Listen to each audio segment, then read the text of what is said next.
When you're hitting the bag, right? I see you hitting them. When you walk, I want you to do like this. Boom, boom, boom, boom. You keep for boom, boom, boom, boom. How long you can do that? 1, 2, 1, 2, 1, 2. And combination, boom, like punch. Boom, boom, boom, boom, boom. Yeah. Oh, that's so beautiful.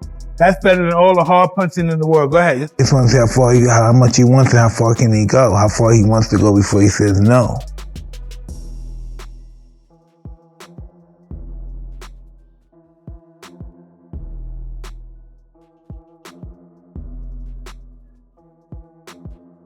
Авадан выстроил. Я. Может быть, у вас. Да, может, у вас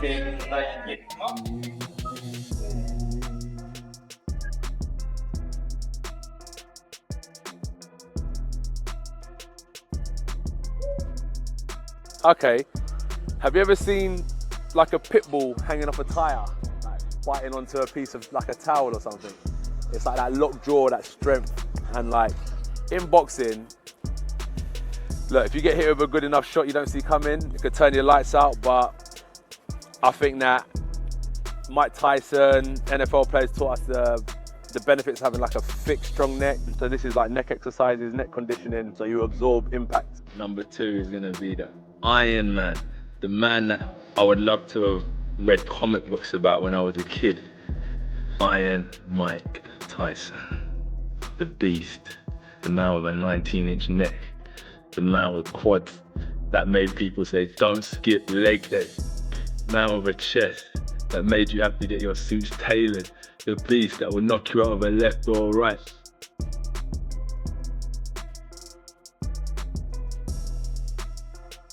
This is another neck exercise that I got from Mike Tyson. A lot of wrestlers do this.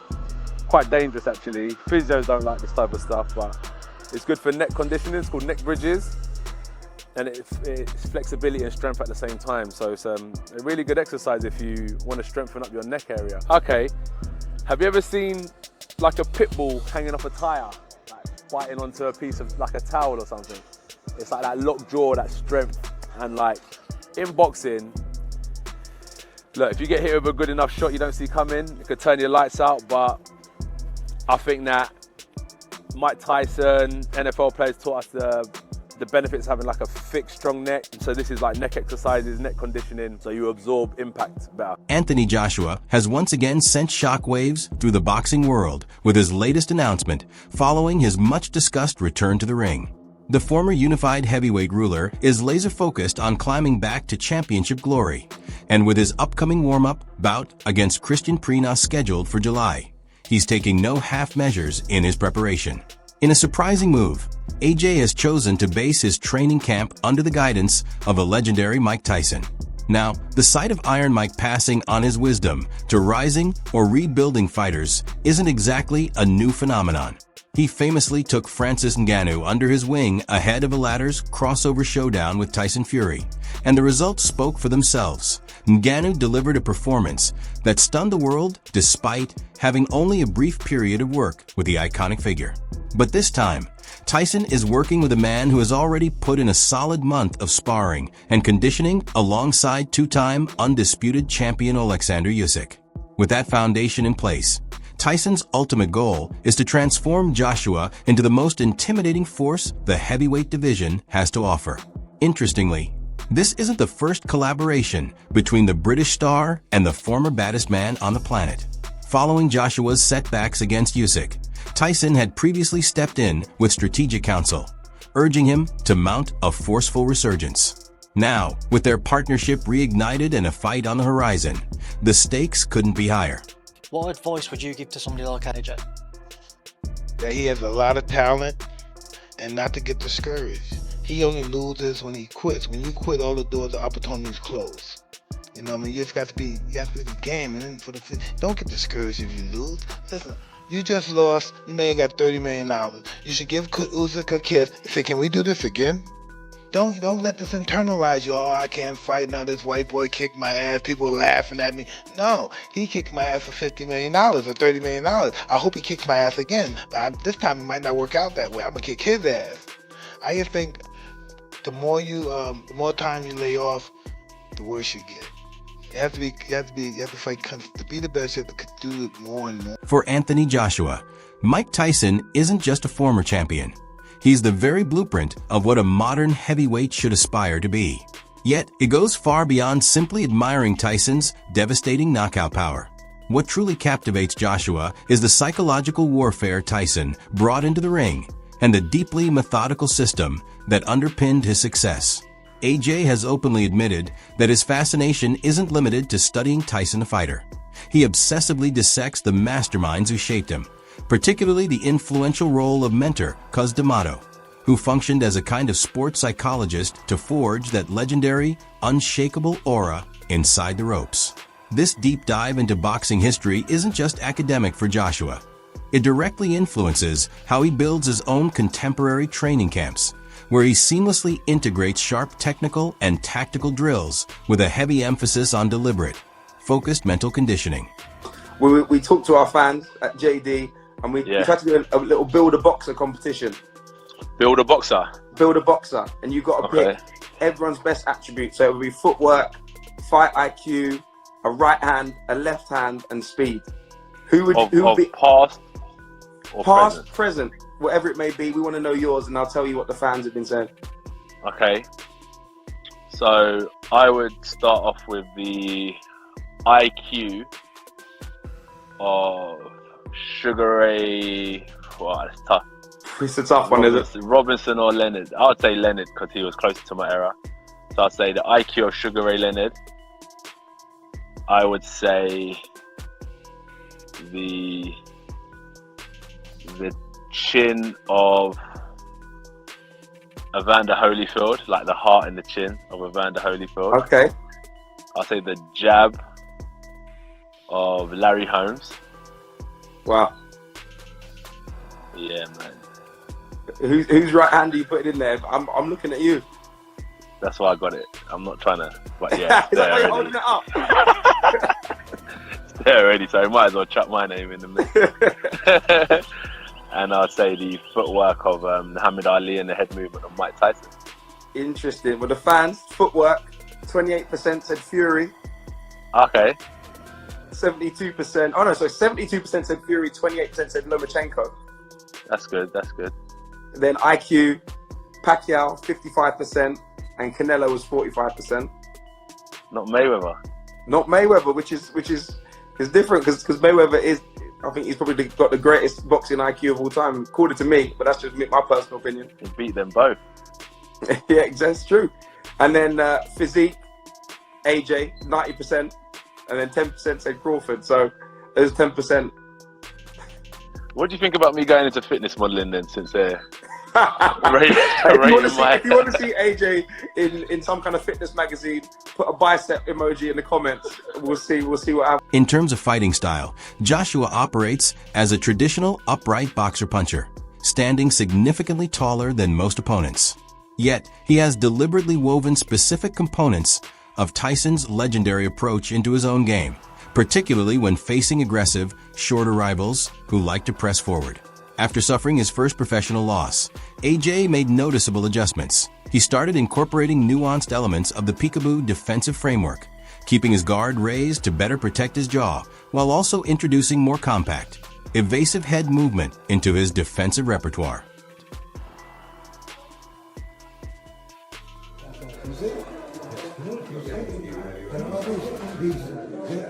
Okay. Over 100 wins, right? Also, don't look. Beyond that, Joshua has devoted serious time to perfecting the explosive interior movements that made Tyson so lethal in close quarters. This involves practicing the neck roll bridge to build upper body durability, along with learning how to shift his weight effectively to fire off sharp, punishing hooks to the body. By embracing Tyson's aggressive approach to breaking opponents down on the inside, Joshua has transformed himself from a straightforward long-range fighter into a much more adaptable and formidable presence when the action gets tight. New York City got this motherfucking record deal. Put out some classics. Put out some singles. Hang my down. Can't roll this way. One thing, man. Only one fucking thing matters. For someone who has spent a significant stretch away from competition, Anthony Joshua is looking exceptionally sharp and in tremendous condition. The intensive work alongside Usyk and Mike Tyson appears to be working wonders as he gears up for his warm-up clash with Prenga.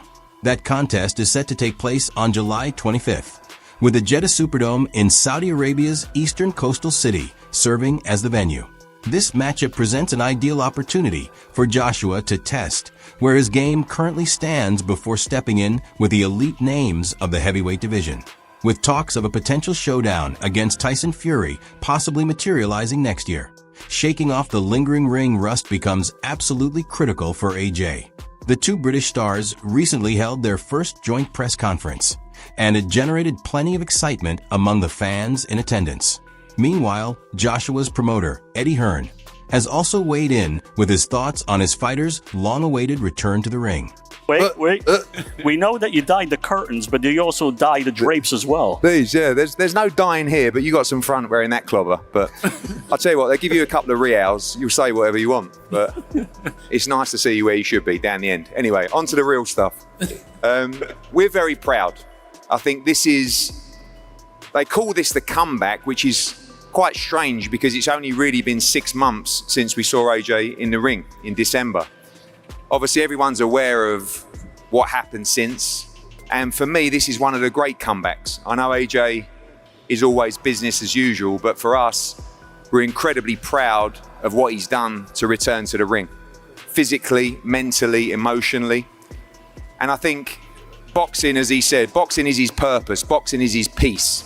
And when I go out to Valencia and see the training camp with Alexander Usyk, I don't just see Anthony Joshua in the backstages of his career. I see a guy that is more driven and more focused than ever to not just demolish Prenga on July 25th, not just to demolish Tyson Fury, but to try and become world heavyweight champion again. The dream now almost feels like it had more purpose than it's ever had. And as his promoter, as his friend, we're unbelievably proud of him. And there's a lot of media here today that talk about AJ carrying the sport of boxing. This was never his intent, but the reality is, the fact is, the reason that we're here, the reason that we have Riyadh season, these big heavyweight matchups, is because of the energy and the purpose and power that this man injected into the sport over the last 15 years. From winning Olympic gold in London to becoming world heavyweight champion, even the Dillian Whyte fights at the O2, stadium boxing wasn't a thing before this guy started filling them up. And we know the risks that are coming with July 25th. Everybody knows the fight with Tyson Fury signed. Everybody knows that's the biggest fight in boxing. But there's a guy down there who, every time they step up to fight Anthony Joshua, they raise the bar. Oh, he's not the fighter he was. Oh, he's coming off an injury. Oh, mentally he's not the same guy. All this hope. But this is probably the worst time to fight Anthony Joshua right now. And we look forward to coming to Jeddah. And I think that's important to note as well. All these fights in Riyadh, great to go to Jeddah for Jeddah season. And thank you to His Excellency for making the big fight happen. But that's all irrelevant until we deal with a very accomplished fighter in Prenga. Taking on Kristian Prenga is by no means a walk in the park. We recently witnessed what Rico Verhoeven managed to do against Alexander Usyk during their encounter in Egypt. The heavyweight kickboxing star came agonizingly close to defeating the Ukrainian in his own domain. Usyk stands as the undisputed finest boxer on the planet. Yet Verhoeven was on the verge of pulling off a massive upset before the referee intervened to rescue the former unified champion. As for Joshua, he's never been one to leave audiences waiting too long. Given his well-earned reputation for ending fights early, this showdown appears to be a favorable assignment for the British powerhouse. AJ has made his intentions unmistakably clear. He's in this division to face the biggest names and capture the world titles. This entire comeback campaign is driven by one singular goal: reclaiming the belts he believes belong to him. Feeling in peak condition mentally and physically, he's emphasized that the time for serious business has arrived and that he's ready to get down to work. Stage. I asked Eddie a similar question, Anthony, but in your own words, in your own mind, this fight with Kristian Prenga, what does this represent in the Anthony Joshua story, and what makes it an important one and why? First, I just want to say thanks for everyone coming out today. Much appreciated. Shout out to my forever family in the building as well. You know what it is. What does it take to be strong? Trust me, you know what it is. So we're strong, we're focused. Thank you for Eddie Hearn, His Excellency, the Ring, Riyadh season, for supporting this great opportunity. It's a massive year for me. When I sat down with Eddie and the team, there was an opportunity to fight Prenga, of course. And then they also said, but we want to extend that deal and give you an opportunity to fight Tyson Fury. Now, you put any fighter in that position where I was, they're saying, let me sign that contract. Give me the opportunity to fight Prenga. Give me the opportunity to fight Fury. Give me the opportunity to fight for the championship. It ain't about looking past anyone. It's just knowing your purpose and knowing your steps forward and moving up the ladder. And I've got a clear goal. I know what this year's about. I know how tough this year's gonna be, but I'm definitely the man for the job. I'm looking forward to the challenges. You know, I've been training hard. That's my life. I'm just gonna go and tune in my focus tomorrow when I go back into training camp. Obviously, we step out of training camp. We do a bit of media, spend a bit of time with our families before we go away. And we take ourselves to another place physically and spiritually. And July 25th in Jeddah, the best man will win. The man standing across the ring from Joshua isn't letting the Brits' fame or intimidating presence get into his head. During the pre-fight press conference, Prenga made it abundantly clear that he's walking into this bout with the mindset of a true champion. He's been putting in more hours at the gym than ever before, pushing himself harder than at any other point in his career. And when fight night arrives, he intends to demonstrate exactly what he brings to the table. While he fully respects Joshua as a formidable opponent, Prenga is determined to leave his own mark on the contest and make sure the world takes notice. Welcome, great to have you here. What an opportunity it is for you, and we have Sami Lusaj as well with you to translate. The question is, when the call came to face this man, Anthony Joshua, what were the emotions like for you, and what does this opportunity mean to you as well?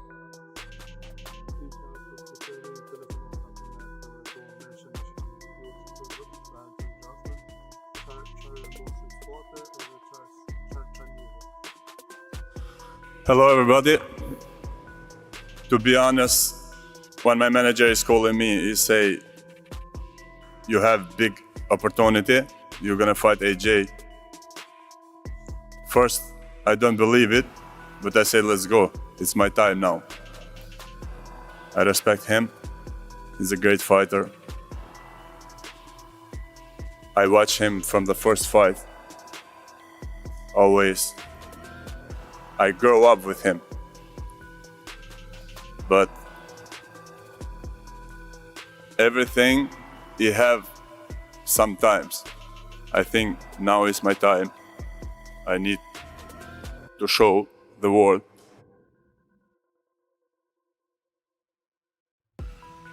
I training hard. I train more than never. I'm feeling great. I'm feeling ready.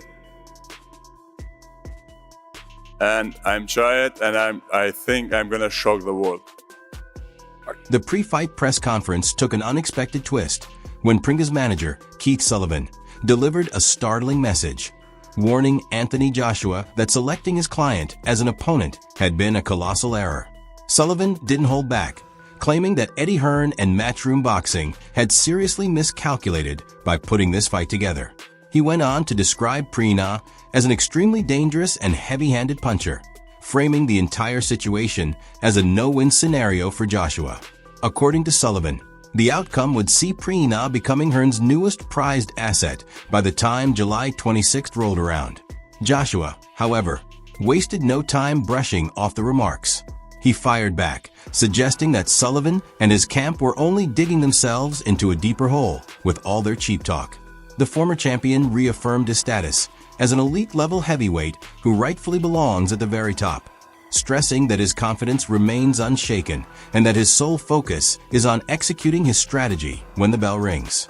Let me start by saying I have a lot of respect for Eddie Hearn and Matchroom, his company. I really do. The people he is working with him are excellent. I'm sort of shocked that they made this level of a miscalculation. I really am. What they have in Kristian Prenga is a live dog who's coming for it all. This is a win-win fight for Kristian Prenga. Unfortunately, Joshua, and we have tremendous respect for you, This is a lose-lose for you. The situation your team has placed you in is untenable. And it's shocking that Eddie and his team chose to take on a heavy-handed, heavyweight puncher like Kristian Prenga with their prized possession. But don't worry, Eddie. On July 26th, you'll have a new prized possession. His name will be Kristian Prenga because he's winning on July 25th. Thank you, Keith. AJ, you've been in this game a long time. Sir? You've been in this game a long time. You've heard all sorts coming from the other corner. Do you not mind this energy? What do you make of the energy? What did he say exactly about July 26th? No, I want to hear. I want to hear. It's hard to hear. I made a miscalculation. I just think that these guys, they just dig a grave. The grave's already been dug, but they keep digging deeper and deeper and deeper. I'm just gonna do what I need to do. I got full belief. I just know exactly what I need to do. I'm not worrying. I respect him. I respect every opponent. But when I look at myself, I know what I got to do, and I know I'm gonna deliver. It's what I do. It's what I do, and it's what I'm gonna do. All the talk's cheap. We will see. We will see. This is my division. Ever since I come into boxing, I've been heavyweight from amateurs. I come in late. I rise to the top. I come to the pros. I rise to the top.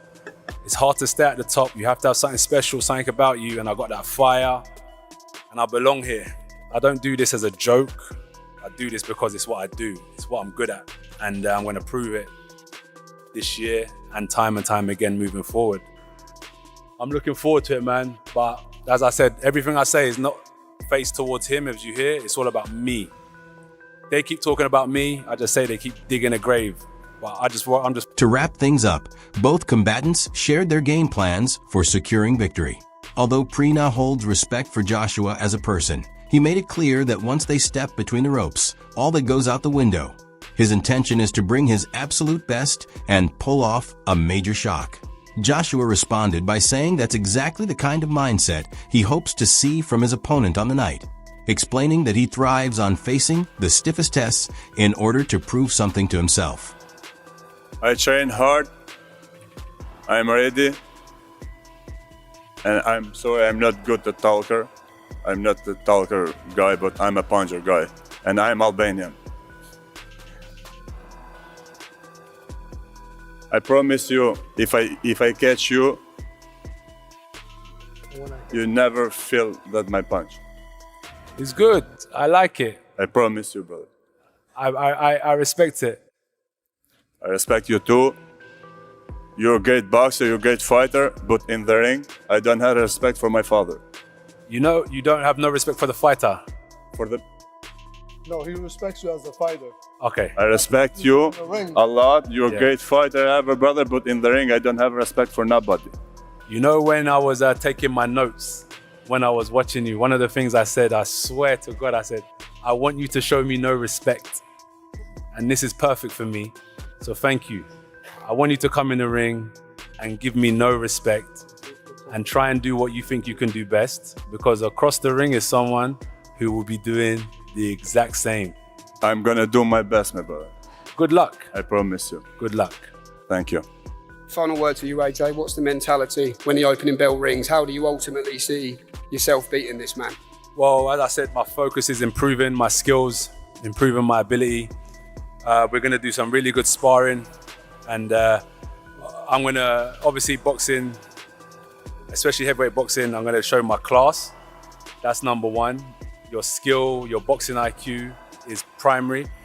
And then secondary is, as he said, I'm gonna punch with bad intentions, and I'm gonna bite down on my gum shield and plant my feet into that ring canvas and turn my hips, and I'm gonna hit him hard and see if he can survive my power shots as well. The boxing community is buzzing with excitement over Anthony Joshua's return to action. With the long-anticipated showdown against Tyson Fury edging closer to becoming a reality, fans everywhere are eager to see that contest finally come together. But before any of that can happen, AJ must first get past Kristian Prenga on July 25th at the Jeddah Superdome in Saudi Arabia. What are your thoughts? Can Joshua make an emphatic statement by dismantling Prenga and then push forward toward a clash with Fury later in the year? Drop your predictions in the comments below. That wraps up today's video. If you enjoyed it, be sure to hit that like button, subscribe to the channel, and turn on notifications so you never miss an upload. Also, don't forget to share your views in the comment section. Stay tuned, and we'll see you in the next one.